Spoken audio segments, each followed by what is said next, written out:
Welcome to another episode of Galaxy Gardens. My name is Chrissy. Happy 2024. We've made it. We're actually a couple weeks into 2024. Greg and I took a late vacation, and now this is like our first free day since we've been back. What I want to do today is make a small batch of mixed berry mead or mixed berry wine. We'll see how it comes out. But we also have to clean up the chicken coop. So let's go head inside and get our berry mead wine going. And then we'll head out and see how the girls are doing.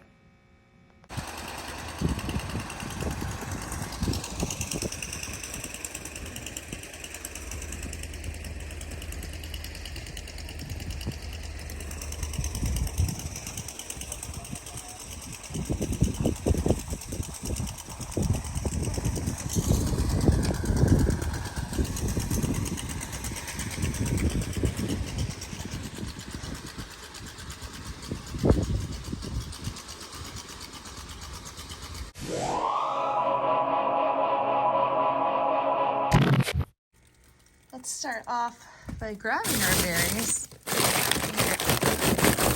it's in there. All right. I don't know if we'll need more than this. I have another bag. But let's start with this. This is raspberries, blueberries, and blackberries. It's a good mix.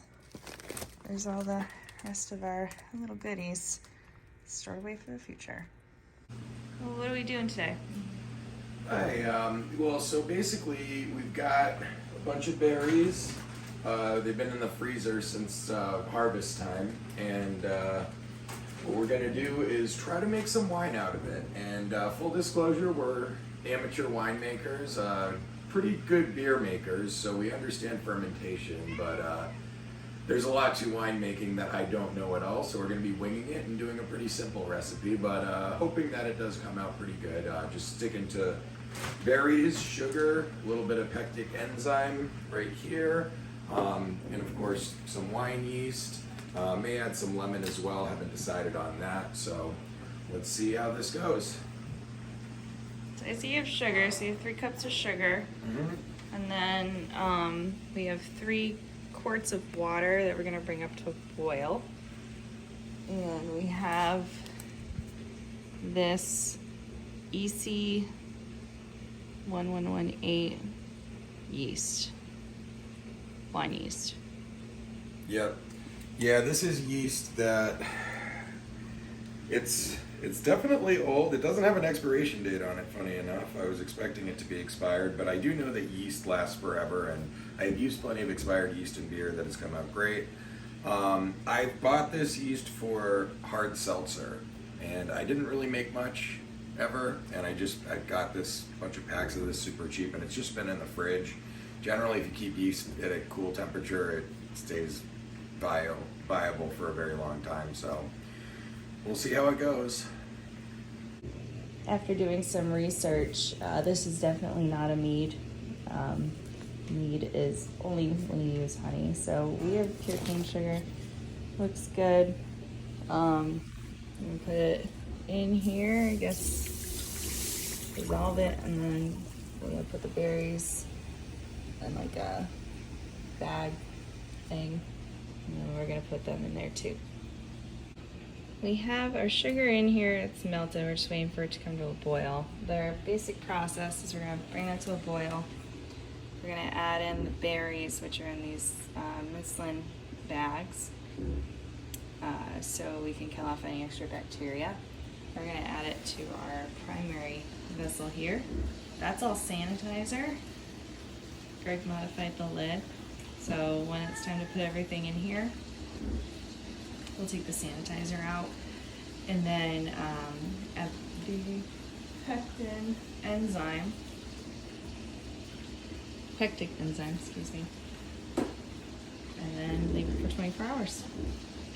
Alright, well, we got some sugar water boiling, so it's time to add these bad boys in.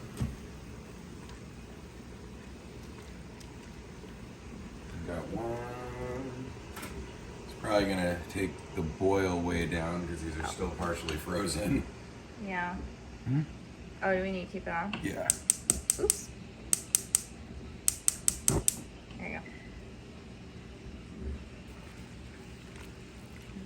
others too. Gonna mush them around a little bit.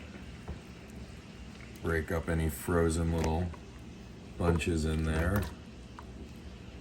Make sure the juices are getting out. Oh, now it's a nice little dark red color. Yeah, it's fast. Combination of raspberries, blueberries, and blackberries. So I'm guessing it's going to be a dark purple.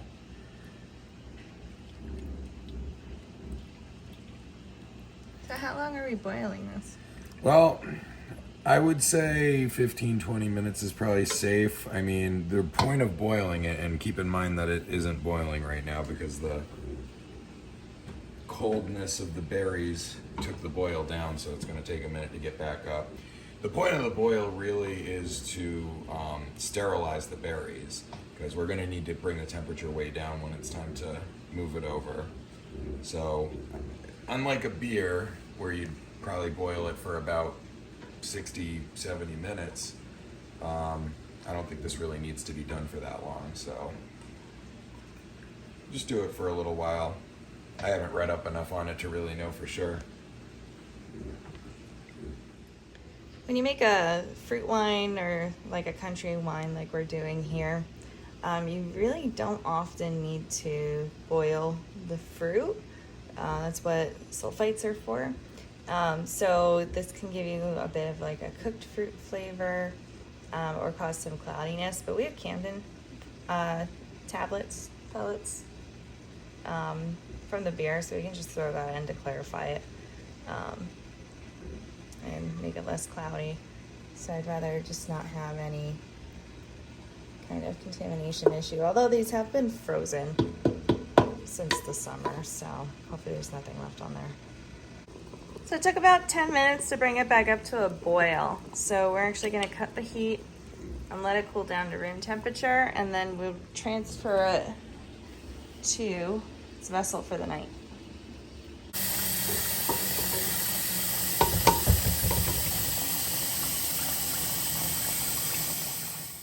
Our berry mix has cooled down, so now it's time to put it into our container. So let's go get to it. All right, let's take this off. We need to put half a teaspoon of our pectic enzyme in, so let's sanitize our teaspoon. All right, so put to the side where it's not touching anything. Perfect. So I'm just gonna dump this out, and then everything in here we're gonna put in there. So let's be right back. All right, so we're measuring its initial gravity, right? Yeah, it's about 0.084 is about what I'm reading. Nice. So that'll probably, it'll depend on the final gravity, but I would guess that's going to end up being about like 8 or 9% alcohol. That's not bad. Mm-hmm. We could add more sugar if we want, but honestly, I'm fine with that. Cool. So there's our container. We filled it up and we left some space for it to bubble up as it ferments. We actually have some left over, so we're just gonna drink this. It tastes really good, so it's just some sugary berry juice.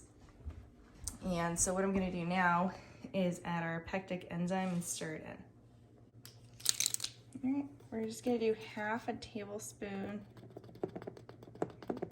kind of a rough measurement there. And we're gonna put that in here. This is a sanitized measurement, Star San, non-advertisement, but that's what we're using here. And our spoon is now compromised. So let me get something else. I'm gonna stir it up and we'll put the top back on. This is all set. So we're gonna leave this for 24 hours and tomorrow we'll add in our yeast. But it's already got a very nice color to it. Tastes really good at this point. So let's go take care of some other business and we'll come back to this tomorrow.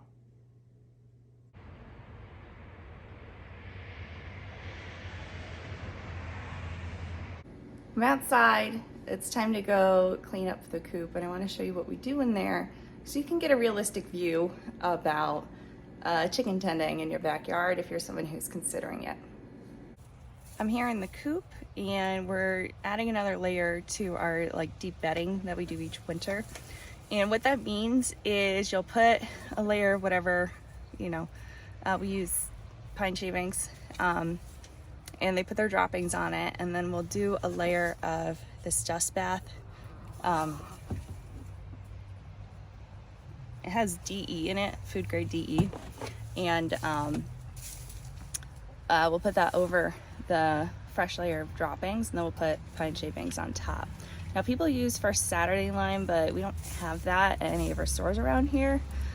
So we just get this dust bath and it works good. And let me show you what the inside of the coop looks like right now. We do like a full change out, maybe every like month and a half, just so the layers don't get too high. We do like 3 or 4 layers before we change it out, and we just start over the process. And the decomposing droppings in between the pine shavings actually help emit a little bit of heat to help the girls stay a little bit warmer. So we don't use a heat light. We don't use any kind of like heat pads. This is a very good coop that's draft free, but does have a place for like gases to escape, so it keeps them cozy. But you don't want too much in there because, you know, if you don't stay on top of it, the actual like ammonia from the droppings isn't good for them. But let me show you inside the coop. This is what we have going on. So we have dust bath, pine shavings, droppings, dust bath, pine shavings, droppings. So we're gonna do another layer of dust bath and pine shavings. And when we get to the summer, we're gonna be doing, or not summer, spring, we're actually gonna come in here and scrub all this. I don't know why they flick all of that. I mean, that's pretty gross. But we'll actually come in, scrape that. Hello, Miss Mohawk. If you see the egg in there, that's Marshmallow's egg that she just screamed at Mohawk to get out so she could finish laying. But Mohawk's laying now, but she's gonna have to wait till I finish here. So this, look, you have chickens, your coops can get gross. We do the best we can. Our chickens are healthy and happy. We treat any issues. We've never had a mite issue, knock on wood. We did get coyotes. So we got an electric fence. We treated for that the bacteria, I think, when the new ones came in because they weren't vaccinated. Like, our girls are good. And I just sprinkled a bunch of stuff over here with a little straw over it so they can have some fun digging for treats. So yeah, your coop's gonna get dirty. I don't care if you have converted a shed or if you make your own thing. You just clean it as you go. We're not gonna clean it now because I'm not confident it will dry out in this weather because we actually have rain and snow on the way. So, right, girls? And they're all very happy. Very happy. Hi, Bertha. Look how nice her feathers came back in. She's looking like a peach. All right, so let's go back. Let me show you this DE. I don't know where my tripod is. I think it's in my closet. But I'll just do a little dusting on their roost. Oh my God. Yeah, I can't do this. Hold on. You guys see that? Dusting on the roost. So when they hop up here, they actually get some on their legs, which is good. So we'll also get it in these little corners and up here. And the nesting boxes I do try to change out every time I do this because there's not as much pine shavings over there. But this we'll just do, I actually have to get some more of this. We'll just do like, thank you. Light sheet over everything. So I'll go through here and finish that up and then go grab Marshmallow's egg. And I put a dusting on the roof of this too. It looks super dirty, but that's because we had it over here with nothing over the top, so every time it rained it would bounce back up. So that's actually just from like the first month this was out here. So that's something I'm gonna be scrubbing when we get to spring. But if you see in here, and you don't want your girls breathing this in when you're putting it out, but they can walk on it. She's just curious. Out. Out. Oh. We'll put the pine shavings in here and they'll run away. That's what I mean by dusting. And that'll take care of anything that might want to go on the droppings. So let me put the pine shavings in here and we'll call it a day. Fuzzle, get out of there. This is my foreman for the day. Goodness. I can't be doing that bad of a job. Fuzzle. Yeah, I'm almost done. She's camera shy. Okay, bye, honey. There you go. You can see all the layers. Our top layer is maybe like 1 inch, 2 inches. There's Fazul. What do you think, dear? Approved. They're so curious. Who's that? Hi, Meatball. Meatball, you already laid an egg today. Okay. So, go take care of the nesty boxes, but it's that easy. And it helps keep them a little extra warm. Fazul. Fazul. Thank you. Okay, Meatball. I'm gonna actually pull you out of there too, but it looks pretty good. Meatball. I like to show you this stuff while it's dirty because if you have chickens, it's gonna get dirty and you gotta deal with it. You gotta see what it looks like when it gets dirty. Now, just so you know, this is just from a week. 8 chickens over a week, okay? And it's going fine. So just want to show you good and bad. I feel like every time I see a chicken coop on any social media service, it's always like right after they clean or while they're in the process of cleaning. I just want to show you, look, you can make it work. While you're using DE though, wear face protection. You don't want to breathe it in and you don't want your chickens breathing it in. So that's why I put the layer of these over it. And keep them out of there while I'm working with it. I mean, when they hopped in there after the dust already settled, it's not the worst. But you don't want them like while you're actually dusting it, just because it's not good for your lungs. I said I'd show you the nesting box. So that's what it looks like when I take everything out. Put a layer of dust in there, and I'll just put fresh shavings on top. There you go. That's with the fresh shavings. Now, when we got this new coop, we actually were tried to put straw in here, but the girls actually just kicked out all of the straw and kept laying their eggs on the wood. But since we switched to the pine shavings, like they don't put their droppings in the nesting boxes. They know it's nesting boxes and they don't kick it all out. They like to scoot around and make a nest in there. So I put a little bit extra, but that's okay because then the rest of it just goes in there. Who's that? Hi, honey. That's my honey girl. All right, good to go. I filled up both of their food. Some of them like to use the tube. Obviously Bertha and Meatball do because that's pretty much what they like. The newer chickens tend to like this. Filled up their water, which they've already jumped on top of and got some dirt in. Got their oyster, and I threw a bunch of the grit around so they can just scavenge for it. Got fresh Coop, fresh digs. So, looking pretty good. Yeah. And the snow's melting. The snow, I think I took a video of it. Oh yeah, I put at the beginning of this. Was almost to the top of this bar, which I believe is about 3 feet. It's pretty high. But nothing really got in here.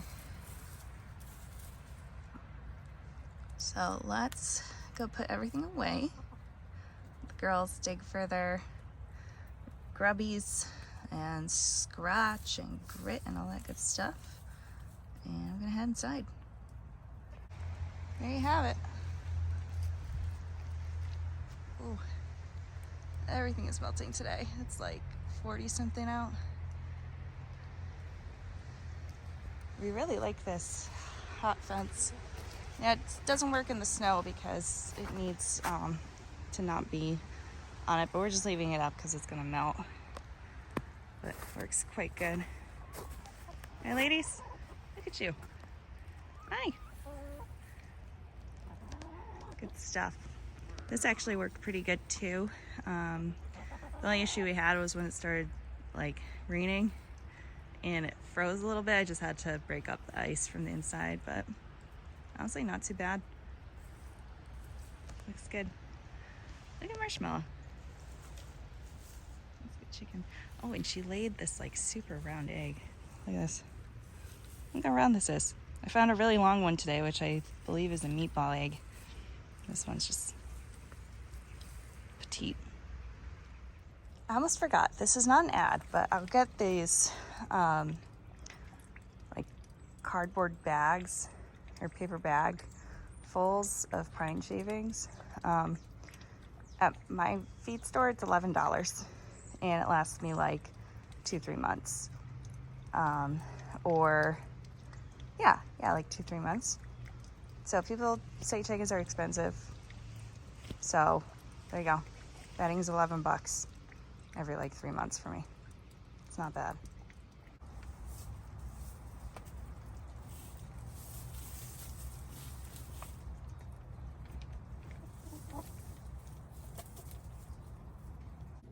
It's the next day. Our pectic enzyme has done its work. You can see all the way up here is cleared up quite a bit.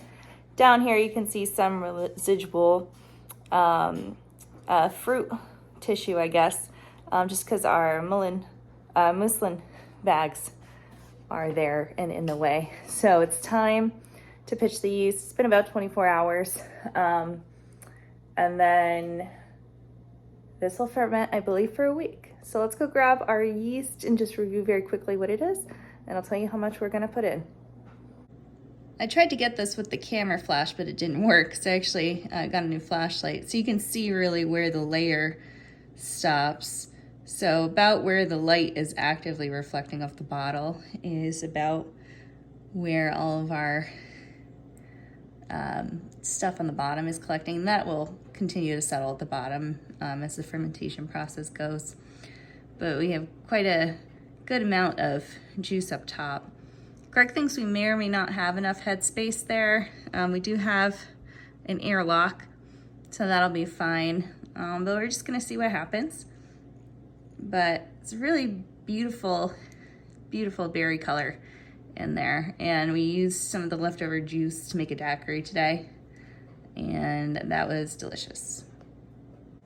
We're gonna remove our airlock, which if you want some more information on this, just ask in the comments and Greg can help you out. We're gonna put it to the side, not spill any more water. But this is the yeast we're using. It's the Lalvin EC 1118 sparkling wine yeast. And we're only gonna use a tablespoon of this because we're making about a gallon. This has already been sanitized, sterilized. I'm gonna open this up.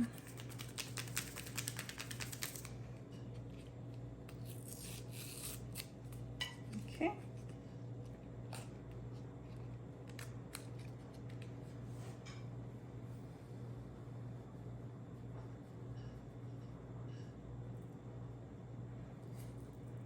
That's it.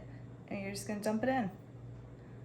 When you add yeast to ferments, you do not need to stir it in. We want to introduce the least amount of contaminants as possible.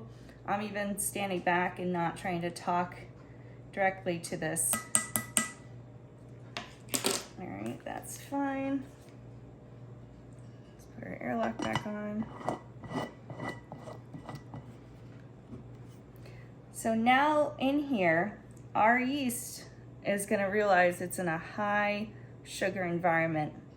And what it's gonna do is go and eat all the sugar in here and produce alcohol. Now, as we talked about earlier, we're gonna hopefully end up around with a 8% alcohol level. And over the next couple days, as the fermentation process begins, all of this is gonna separate. We're gonna get some good bubbling going on, and we're gonna let this ferment for about a week. Because we have an airlock on here, we do not need to open this up to burp it. So this is just one closed system until we wanna end the fermentation process and bottle it. You can see the little colony here. Let me go ahead and just do a little zoom up of that.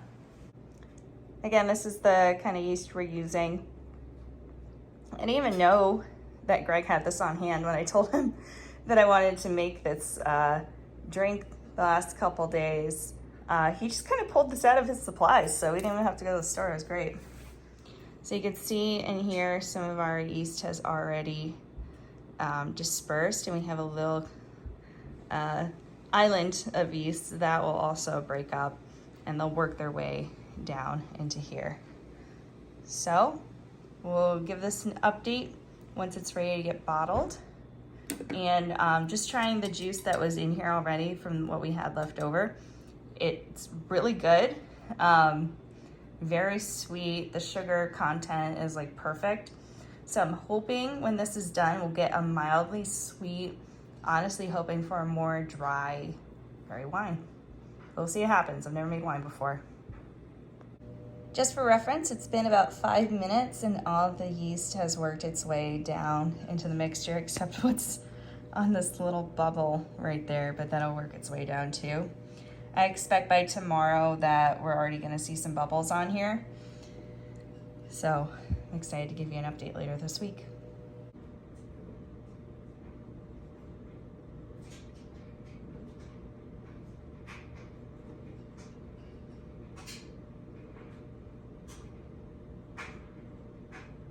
Thanks for joining me today.